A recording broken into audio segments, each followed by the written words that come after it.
Hey everyone, it's really great to be here. I'm Elizabeth Stark, CEO and co-founder of Lightning Labs. And I'm Alex Gladstein, Chief Strategy Officer of the Human Rights Foundation.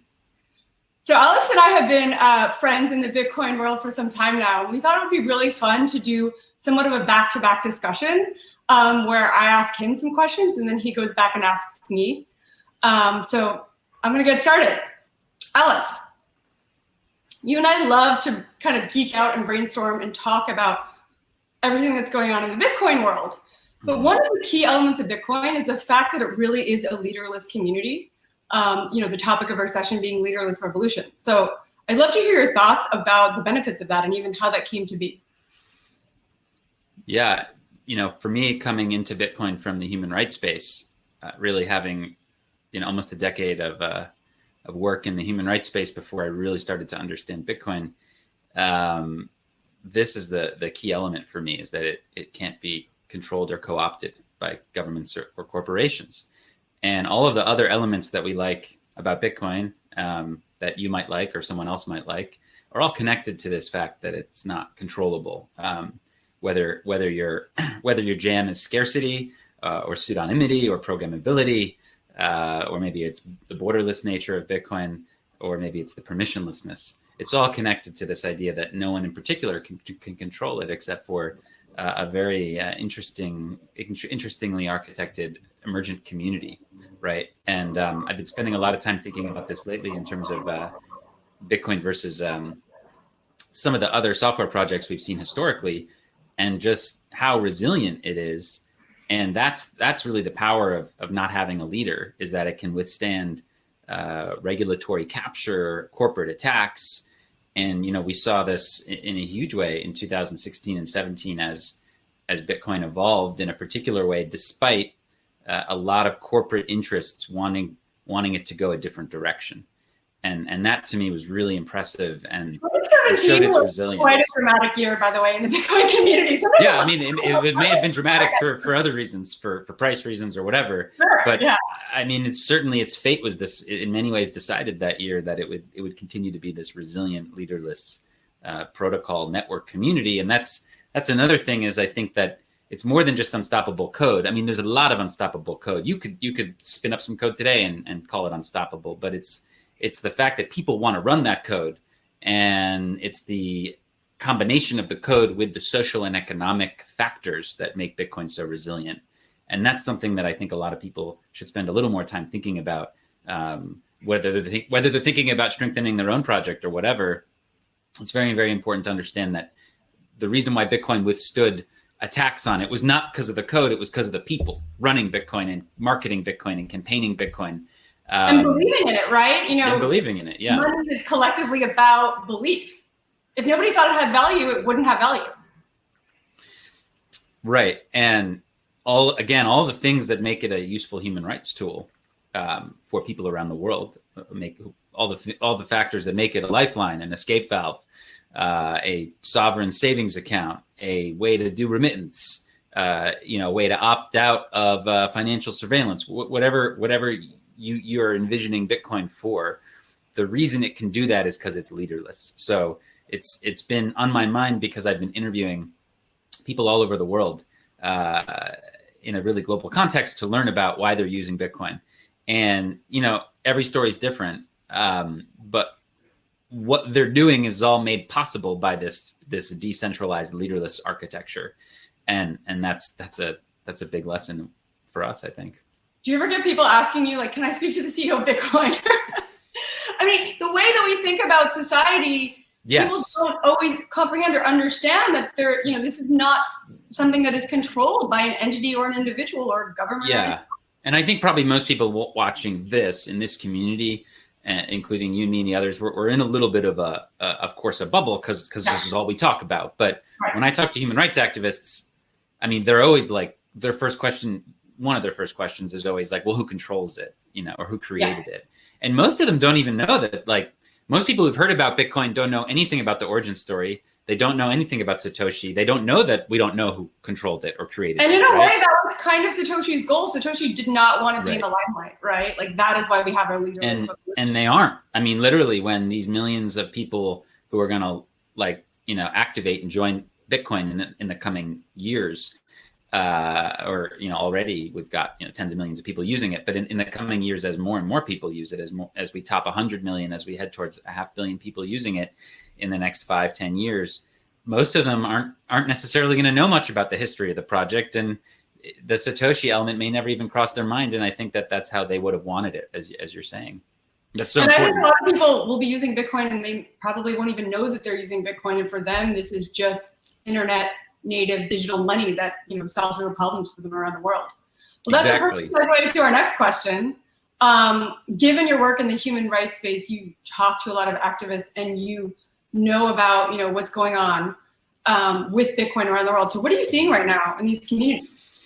Yeah, I mean, look, it's still early. I mean, I think that's the global picture I'm getting. I've got dramatic stories of people who were mining Bitcoin in 2016 in Venezuela, who were raided by the government, and then the government came into their apartment and appropriated all of their equipment, and then used it for themselves. There's stories of merchants and startups and entrepreneurs in the Philippines who managed to create payment rails and payment processing applications for Bitcoin years ago, that they've iterated on many times since then. There's people I spoke to who live, inside Iran, who live, inside Sudan, inside Palestine, who use it as a way to connect to the global financial system. There's obviously people lots of people who use it inside China as essentially a savings account that the government doesn't know about, right? Or as a way to move their money outside of these very strict capital controls.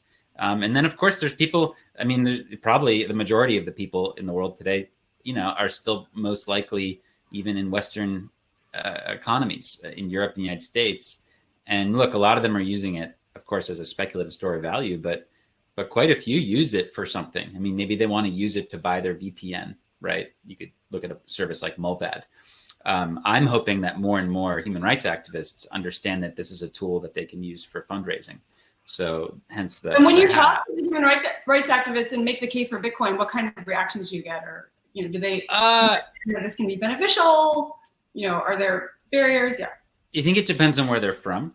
The work of the Human Rights Foundation is focused on helping people live under authoritarian countries. So generally when I come to them and say, hey, there's this money that the government doesn't control, they're very interested immediately. They're like, tell me more. Yeah, they're like, as opposed to oh, it's a Ponzi scheme. They're like, oh no, tell me more. I need to know. I mean, as just a quick example, one of the women that we support is an opposition leader in Nicaragua, and she's had her bank account closed by the dictator Ortega. Specifically, her account has been closed because he doesn't like her for years now. So she's had to go to Costa Rica to do banking.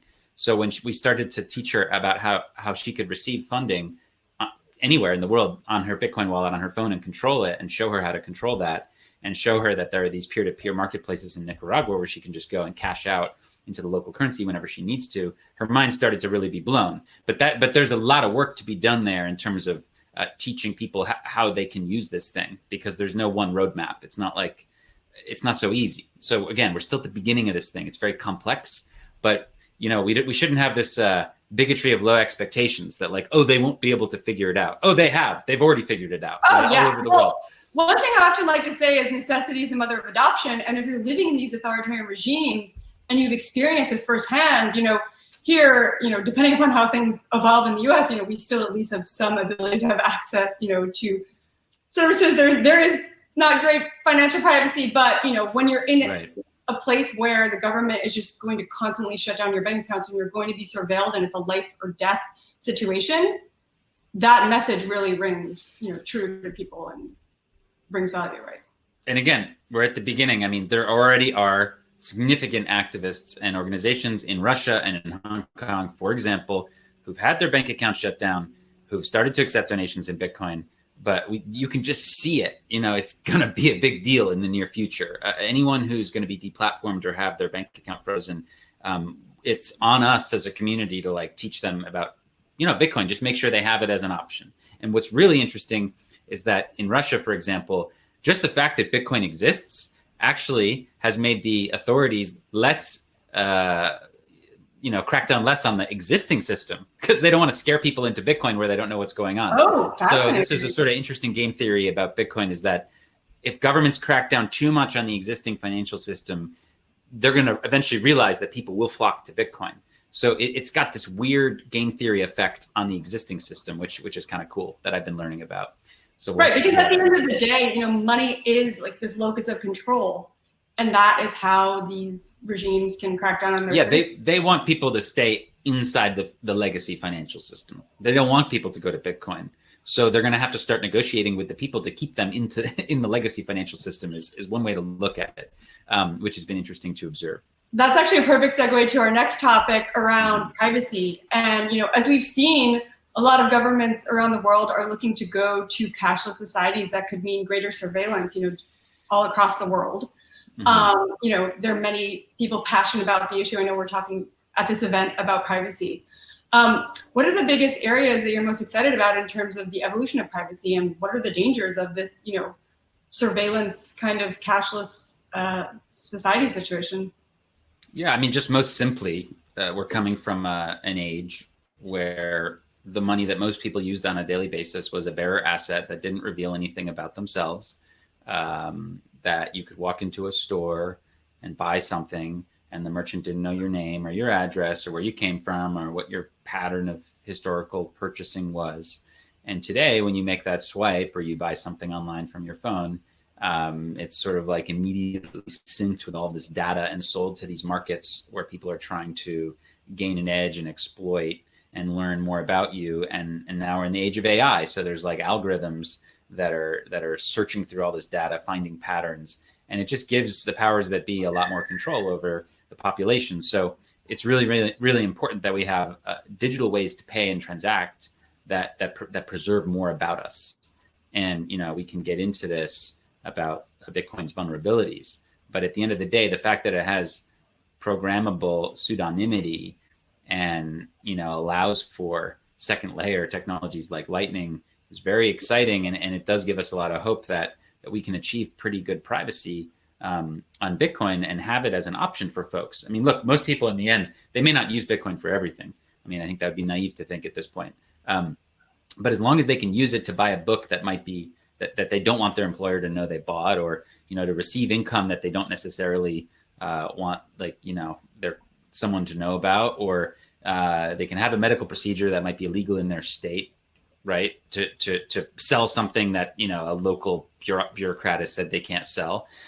These things may sound petty in the context of the United States, but they're really serious around the world. Remember, 4.3 billion people live under authoritarianism. So they're very valid and just, morally just things they want to do that they're not allowed to do because they live under dictatorship. That's more than half the world's population. More than half the world's population, 54%. And Bitcoin is we joke about Bitcoin fixes this, but in a way, in a philosophical way, it is a solution that we can build on for helping people achieve financial freedom and more broad freedom in a world where all of our money is going to be digital. And then in terms of, what's going on in the privacy space for Bitcoin, what are you most excited about? Be it something like Schnorr or certain tools that are out there? Yeah, I mean, just on a general level, it's exciting to see, and I know there's a lot of drama in the CoinJoin space, but it's exciting to see.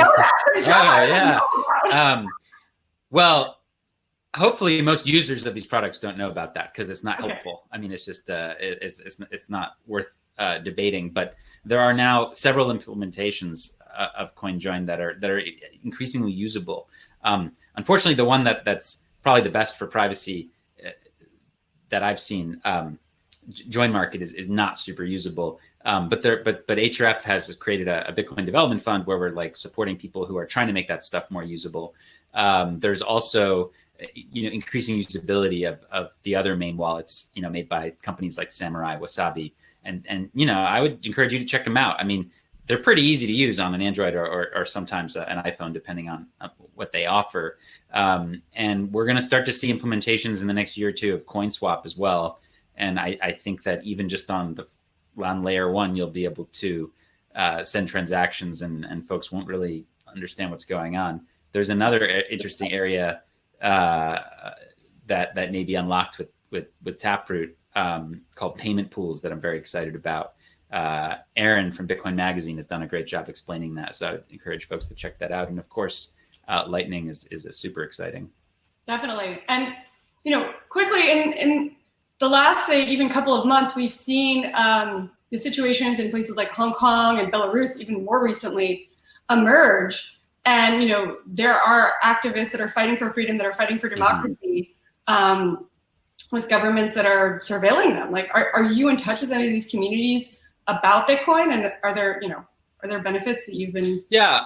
I mean, obviously, HRF is in touch and supporting the Hong Kong democracy movement and the Belarus democracy movement writ large. I mean, currently, we're just trying to raise funds to support people who have, in the case of Belarus, who are on strike or who've been fired for their political opinions. The situation's changing every day and unfolding right now.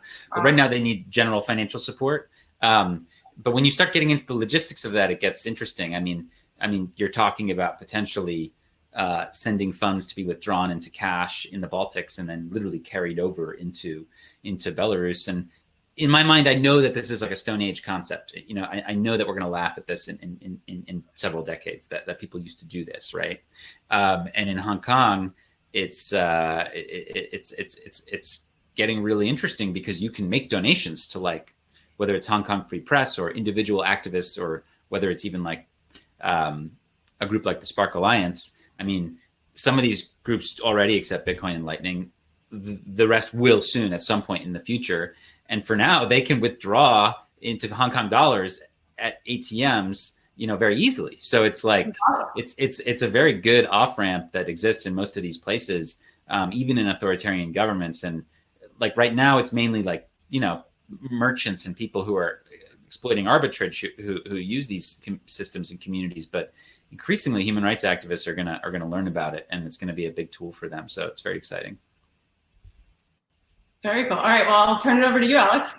Yeah. So I wanted to start with a general idea. We hear a lot about Big Brother and about the state, but we're also in a world where we're rightly concerned about companies learning more and more about us and shaping us, right? So how, in your mind, could Lightning, as a protocol, as a community, help people fight surveillance capitalism?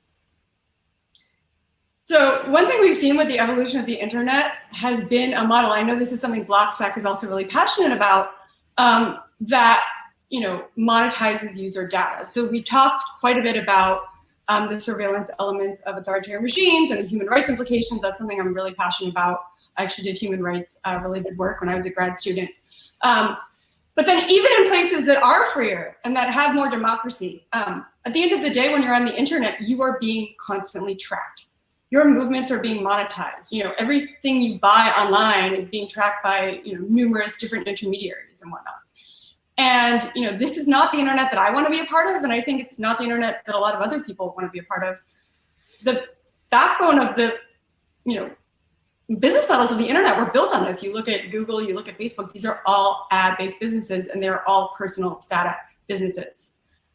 So the goal is, with a native transaction layer and value layer on the internet, you can actually remove that aspect of the internet that's been really problematic, and you can natively embed payments. So for example, there are a variety of sites online that let you, instead of, say, being tracked and being served ads, just pay a tiny amount. Yalls.org, shout out to Alex Bosworth on my team at Lightning Labs.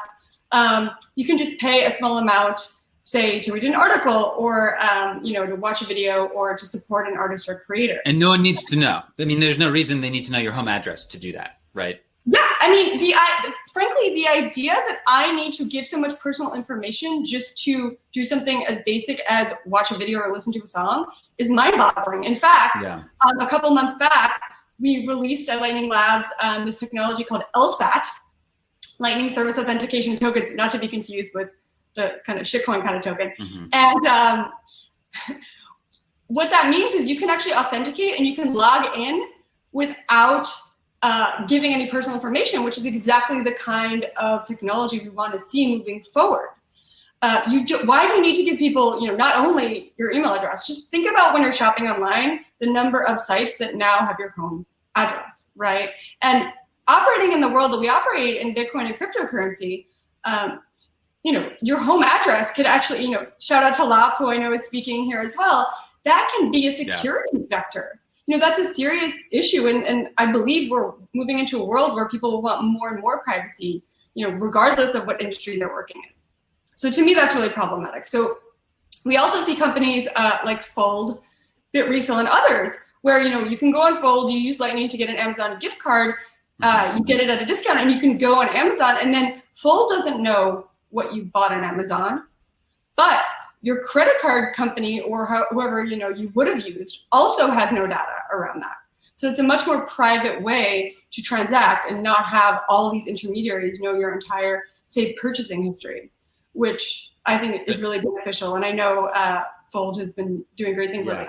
There's amazing international implications of that too. I interviewed a guy a few weeks ago who works for this company, Purse, and he's a Venezuelan living in Argentina, and essentially Venezuelans are using their Bitcoin or Lightning to buy gift cards. And they use the interface, and look, to them, they're just shopping on Amazon. So they're just buying the stuff on the back. And then 3 weeks later, it shows up at their door. But on the back end, what happens is there are Amazon account holders in the United States who are filling the orders and shipping them to Miami. And then there's a private courier who takes the stuff from Miami to Venezuela. So it's people are making these amazing creative workarounds using this stuff, and it's helping protect their identity. So it's for real. I can certainly agree. Yeah, and at the end of the day, if in 5 to 10 years, we're living in this Big Brother 1984 style world where everything we do online is tracked, that is not the future that I want. And so much of this ties into your financial history and your financial transactions, because money is really the vector for so much of, both from the government standpoint, but also from an advertising and tracking standpoint.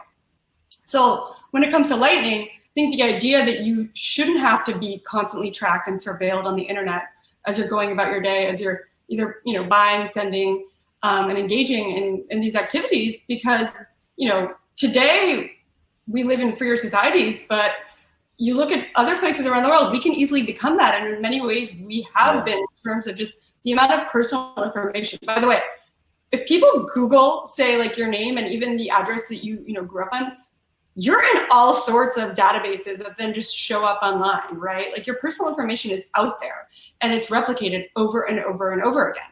That's not the kind of future I want. I want people to be able to preserve their privacy and go about their lives without being constantly tracked and surveilled. Yeah, you can, any American can go onto LexisNexis, which you may have heard about when you were a student looking up research papers, but they actually are a depository. They're a depository for all this personal information about yourself, and you can, for free, you can order your record. And I did it, and it came in a box, and it's 70 pages long, and it's a totally comprehensive history of my entire life, going back to when I was in high school, tracing together every credit card, debit card that exists. So this is a real thing, and this is, Bitcoin Lightning is potentially a way for us to create a different future, which is exciting. But I wanted to ask you about, you have this general idea of these fast, private, permissionless, decentralized payments. What kind of other stuff are kind of people recognizing that this is an architecture they can build on for other kinds of apps? I've seen some cool things in the Lightning space, but what are some of your favorites? Yeah, so one of the really exciting things around Lightning is it's this platform to build on top of Bitcoin, and we've seen so much creativity from the community. You can feed chickens at Pollo Feed. There's a big debate on my team as to whether the chickens are real. The chickens are real. Okay, the chickens are real. Just for the record. But what we've seen is all these interesting new use cases emerge, and one of them, as of recently, has been in this more decentralized web realm. I would suggest, for those that haven't seen it, Ryan Gentry wrote this very cool post around Web3 and Lightning, the decentralized data aspects. So we've seen a number of Lightning chat-related applications emerge. One of them called Sphinx. There's one is called Juggernaut. Another one, Many. Yoast on my team wrote up something called WhatSat, not to be confused with the other one, and for Sats. And you're actually sending messages over the Lightning network using that decentralized network. And you're actually sending Sats along with it. So in the Lightning community, our kind of unit of account is not BTC, it's Sats. It's fun when you get your account in Sats and you're like, oh yeah, 10,000 Sats. No, and it's so much, right? I mean, you can think about a world, and I mean, Godspeed for folks like on your team and many others. But I mean, there's easily a world where in a couple years, there's an app that has hundreds of millions of daily active users, and where people just interact with each other pseudonymously with encrypted communications, attaching a very small amount, some satoshis to get it to where it needs to go, and it goes instantly, and it doesn't reveal anything about themselves, and it's not controlled by anybody. And right. if the user experience can be brought to that, it'd be amazing. The private aspect, and then by attaching, and a couple of sats is minuscule. It's less than a US cent. Mm-hmm. But it's funny how sats actually really make people think. I think part of it is that to me, a couple sats is worth way more than a penny, right? Totally. Yeah. I mean, what could it be? What is the future trajectory of these sats? But it also just has community meaning in a way that, say, a penny would not. By the way, apparently there's a coin shortage right now here in the United States. I know. I have a photo of it. I saw it the other day. This isn't about Bitcoin. No, there's a physical coin shortage. I'll stick with sats. But the idea that you can attach, say, sats to an encrypted message actually means, okay, somebody would be less likely to spam. Say the original kind of Hashcash type work by Adam Back, then adopted by Satoshi and Bitcoin, now coming full circle in Lightning. I've heard users of the Sphinx app say they also have a video component using the open source Jitsi technology. Instead of sending 5 messages in a row, you'll think about it more, and then you'll just send, a more structured message with several points in one message. So there's some really interesting creative elements. I know Sphinx has also made certain kind of paywall type technologies, or technologies where you in the app can kind of pay for access to certain media, which is really cool to see evolve. And I think just before I get to my last question, I just think it's worth reiterating, just as an observer, outside observer, not someone building in the Lightning community, that a lot of important work that sounds boring to you is being done right now. I mean, all the important stuff's got to be done now, so that later the privacy and decentralization is secured. I mean, things like multipath payments are like, it might be hard for you, Elizabeth, to get someone excited about what that actually means. But at the end of the day, that's the yeoman's work that's got to get done now, so that later it's harder to track these payments. So I would just bring people's attention to what's happening behind the scenes is pretty monumental right now. And by the way, if it's not already obvious, multipath payments means you can actually split up a payment across multiple Lightning channels, and it can arrive at its destination.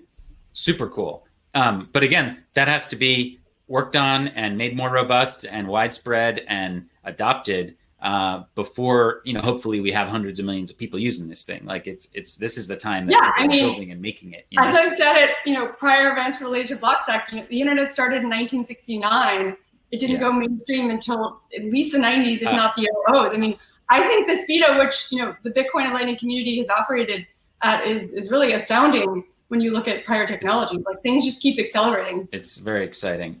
This week we actually had, by the way, SpongeBob fans out there. My co-founder Lalu is a very big fan.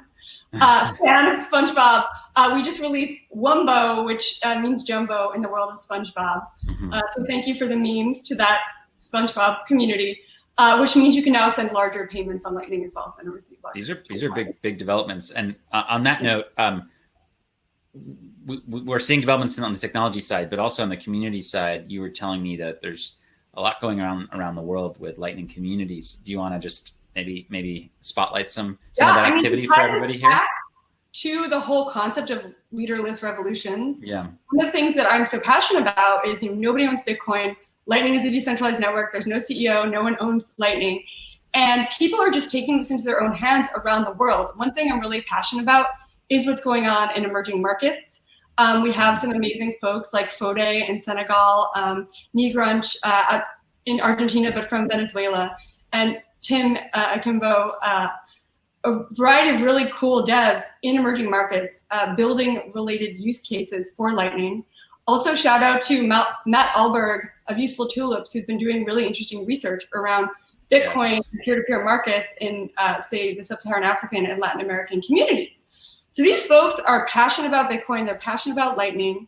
Anita Posh has actually been doing a ton of podcasts. Check out her work. She went to the Satoshi Center in Botswana, Alakanani over there, to really see what's going on in these communities. And it's real. You know, these are not, Meltem, a dear friend of mine, recently tweeted that, you know, the decline of economies is not some like Bitcoin use case. And I completely agree. We should not cheer any of this on. This is not made for us to say like, yay, this is happening. Like, this is ruining people's lives. But I think she agrees. And there was some interesting back and forth around this. We can really help with the technology we're building. Like, this is not something we want to happen, but if we can help in some way, you know, we should. And what I see right now in these communities, they're building solutions. Oh, right. Chimezi out of Nigeria is building something called the Space Box, which is a solar-powered Bitcoin and Lightning node for the communities there where you don't even have access to electricity. So to me, right now, you have so many people going out in these communities, building real projects. They don't need permission from anybody to do it. And this is how we get that out there. It's the real, you know, leaderless revolution. Yeah. I mean, look, I would polish what Meltem said in a way and just say that think about open source software like encrypted messaging. No one's saying, oh, how exciting is it that finally we have a use case for encrypted messaging, you know, behind the Great Firewall. I mean, no one would say that, but it is quite exciting that people who, you know, now live in repressive regimes have a relatively easy way to send a message to me and their government can't see what we're saying. I mean, that's a big deal. So I would say that what's happening in Bitcoin and Lightning is pretty similar. And I'll just, we're kind of concluding here. So I'll just bounce one thought your way. One of the folks I've interviewed lately, he you know, I was asking him like what was his sort of big picture view of Bitcoin. And he just said, look, at the end of the day, he's like, we get a front row seat. He's like, his particular country, he said, had always been behind the rest of the world. And he's obviously generalizing. But and he was talking about e-commerce and the internet and how the computers they got were secondhand and everything was just so many years behind. And he's like, it's so different today with Bitcoin. Like they're at the front row. They're at the front row edge. They have a front row seat to this thing.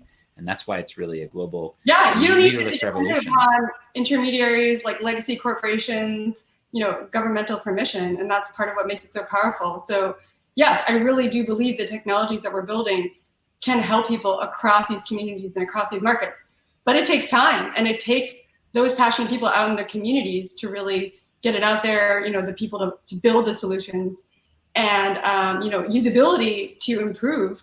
Yeah. And I'm really excited to see what can come next. Like the next 10 years is going to be wild. Yeah. I mean, look, now's your time to learn. So, you know, set up a node, mess around with your own Lightning node. I mean, I'm a big fan of all the non-custodial solutions out there. I think that's the true way to use this stuff. Pipelets, of course, BTC Pay Server. We could go on RTL. I'll give a shout out to my node. I think they do some cool work. I used that in a conjunction with a couple Lightning wallets to buy some things on the internet. It was kind of fun. So use the stuff. And the creativity of all the tools that the community, you know, just keeps developing. I love that as well. You know, people have a need, they just build it. And then like other people benefit from those open source tools. Yeah, don't underestimate the space. That would be not a Definitely wise decision. Awesome. All right. Well, thanks so much. Yeah, it was a lot of fun. Thanks to the organizers. Thanks, Elizabeth. We'll see you around.